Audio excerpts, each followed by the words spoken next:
पिछली क्लास में हम लोगों ने समीकरण के बारे में पढ़ा हुआ था, ठीक है, सब लोगों ने पढ़ा था। कोई बताए समीकरण के बारे में, कोई एक लोग, हाँ बताइए। समीकरण जिसमें बराबर और चर हो उसे समीकरण कहते हैं। कम से कम एक चर हो, ऐसा कथन जिसमें कम से कम एक चर और बराबर का निशान, उसे समीकरण कहते हैं। वेरी गुड, तालियां एक बार, बहुत सही। हाँ, आप पूनम बताइए, कोई एक समीकरण बता दीजिए। x धन 2 बराबर 5। 5 x धन 2 बराबर 5, ये समीकरण आपने बताया। आप आइए है ना, इसको सरल करिए जरा, इस समीकरण को करिए। x का मान निकालिए, कैसे निकलेगा?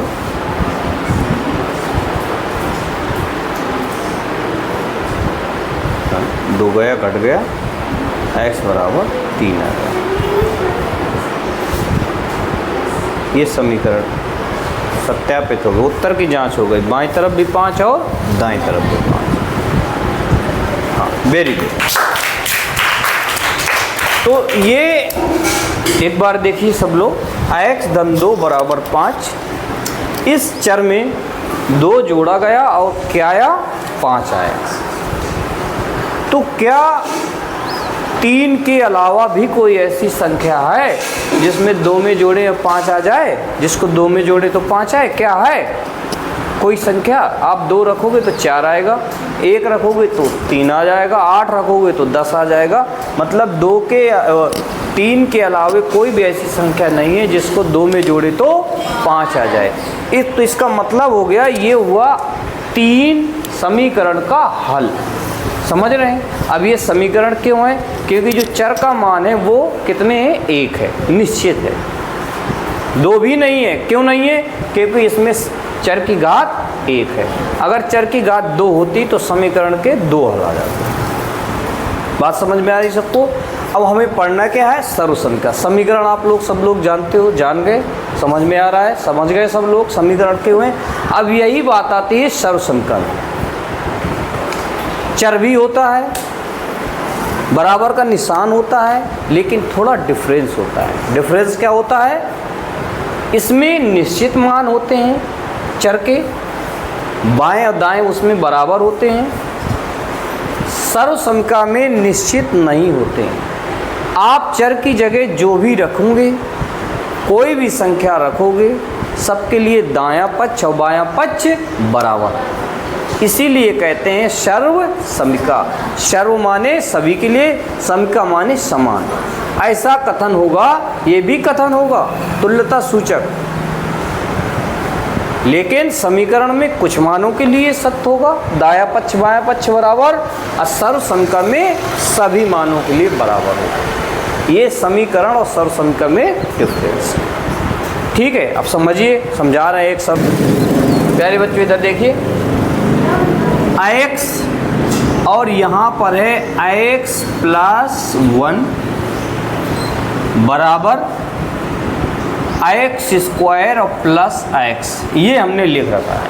हमने आपसे पूछा ये सर्वसंख्या है या समीकरण? आपने x जगह कुछ रखा, देखा क्या मान आ रहा है, बराबर दोनों तरफ आ रहे हैं। आपने दूसरा रखा तो भी बराबर आ रहा है। चलिए 2 घात का है तो 2 हो सकते हैं। तीसरा भी रखा, तीसरे में भी बराबर आ रहा है। इसका मतलब है कि अब ये सर्वसमिका नहीं, ये समीकरण नहीं है, सॉरी, क्या है? सर्वसमिका है।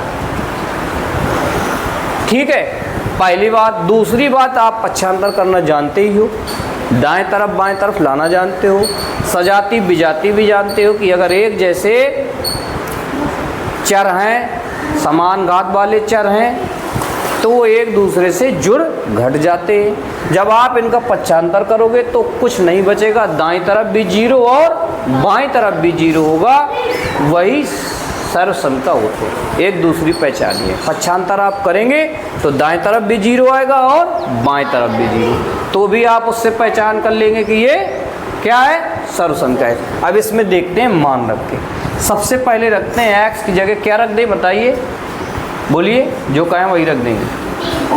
3 रख देते हैं। देखिए ये बायां पक्ष और ये दायां पक्ष। पहले हम रखते हैं बाएं पक्ष में 3, LH आयस। ये है बायां पक्ष आयक्स, आयक्स धन 1, कितना रखना है हमें? 3 रखना है। 3 रख के देखते हैं तो यहाँ आ जाएगा 3, यहाँ 3 धन 1, 3 और 3 चुक 4 आ जाएगा, तो आ जाएगा 3 चुके 12। ये आ गया बायां पक्ष। अब दायां पक्ष देख लो, RHS। RHS में क्या है? ये लिखा हुआ है आयक्स स्क्वायर धन x, इसमें भी 3 रखें, 3 का स्क्वायर धन x की जगह कितना है? 3, तो 3 का स्क्वायर क्या आएगा बताओ? 3 का 3 से गुणा करेंगे 9 आएगा, वेरी गुड। अब 3 जोड़ देंगे तो कितना आ जाएगा? 12 आ जाएगा। क्या दाएं पक्ष बायां पक्ष बराबर है? क्या RHS LHS के बराबर है? बराबर है। लेकिन आपने केवल एक मान के लिए देखा, 2 घात का है तो 2 के लिए देखेंगे, फिर 1 के लिए और देख लेंगे, क्योंकि हल तो 2 ही होंगे, 3 थोड़ी होंगे। 3 आ रहा है, इसका 3 आ रहे हैं हल, इसका मतलब है सर्वसम का होगा। 3 से ज़्यादा चाहे जितने आप रखेंगे, जो भी मान बदल के रखेंगे, दोनों बराबर होंगे, तभी वो सर्वसम का होगी।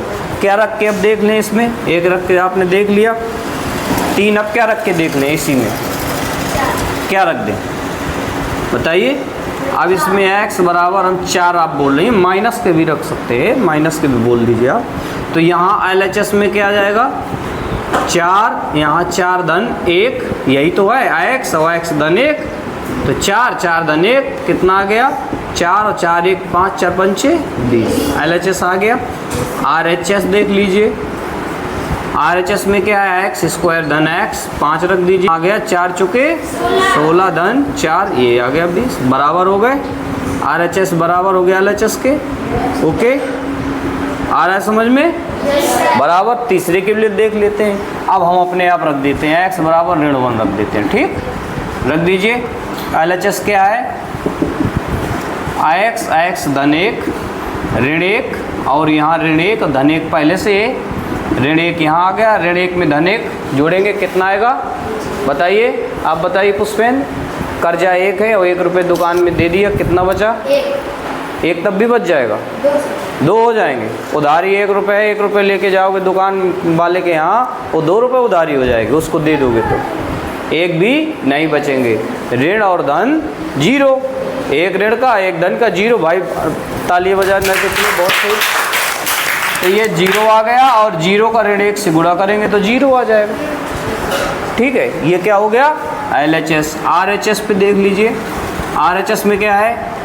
x स्क्वायर धन x है, आप ऋण 1 रखिए, स्क्वायर करिए, और धन यहाँ ऋण 1 आ जाएगा। ऋण 1 का स्क्वायर क्या होगा आप बताइए पूनम?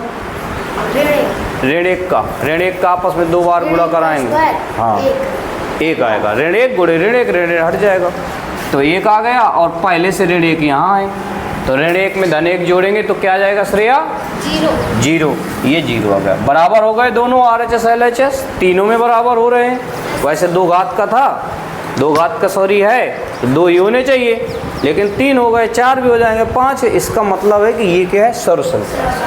ठीक है, समझ में आ रहा है सबको? ओके, नोट करिए। देखिए अब सर्वसम का चेक करने का दूसरा तरीका, पक्षांतर करते हैं दाएं बाएं, देखते हैं कि दोनों तरफ क्या आ रहा है। x का गुणा करिए, x स्क्वायर प्लस x, अब बराबर x स्क्वायर प्लस x, दोनों तरफ बराबर आ गया। यहाँ भी आप कह सकते हैं अगर दोनों तरफ बराबर आ रहा है कि दोनों क्या है? दोनों बराबर होने की वजह से ये सर्वसम का है। दायां पक्ष भी बराबर है और बायां पक्ष। और आगे अगर इसके करना चाहें तो कर सकते हैं। यहाँ x स्क्वायर है, यहाँ भी x स्क्वायर वाला पद है, बाएं ले आए, बराबर का निशान लगाया, x वहाँ पहले से 1x यहाँ है, दायां ले गए, इस पे ये घट गया 0 आ गया, और इसमें ये घट गया 0 आ गया। इस तरीके भी आप कर सकते हैं। अगर दोनों पक्षों में 0 0 आ रहा है, आपने पक्षांतर कर दिया, तो भी वो क्या होगा? सर्वसम का होगा। ठीक है। 2x प्लस 3 बराबर 2x स्क्वायर प्लस 6x है। हमें इसे सर्वसमीकरण में दर्शाना है। दाएं पक्ष और बाएं पक्ष में 0, दोनों में 0 आ जाएगा तो सर्वसमीकरण हो जाएगी। दर्शाएंगे 2x में x जोड़ेंगे तो 2x की घाते 2, फिर 2x को 3 में जोड़ेंगे तो प्लस 2 3 6x बराबर यहाँ लिख देंगे। ये आ चुका है। अब हमें सर स्वीकार में दर्शाना है। ये 2x है, 2x लिख देंगे। 75 करेंगे, 2x ही प्लस में तो माइनस में आ जाएगा। 75 करेंगे, ये पहले से ही है ले गए। अब ये प्लस में 75 करेंगे, प्लस में है तो माइनस में आ जाएगा। अब बराबर 0।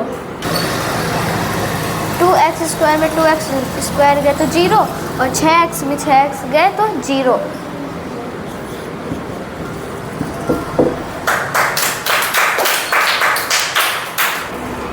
थ्री एक्स बराबर 2x धन x इसे सर्व समीकरण में दर्शाना है। जब दायां पक्ष और बायां पक्ष में 0 0 होंगे तो ये सर्व समीकरण होगी। 3x बराबर इसमें जोड़ देंगे तो 3x। अब इसमें हमें 75 करना है तो 3x माइनस 3x बराबर 0। अब 3x धन का 3x में माइनस का 3x घटेगा तो 0 आएगा।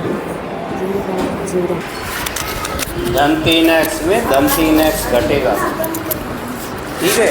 धन 3x में धन 3x घटेगा तो 0 आएगा। धन 3x में अगर माइनस 3x घट जाएगा तो फिर 6x हो जाएगा। इस बात को याद रखना, वही में वही घटेगा तब 0 आएगा।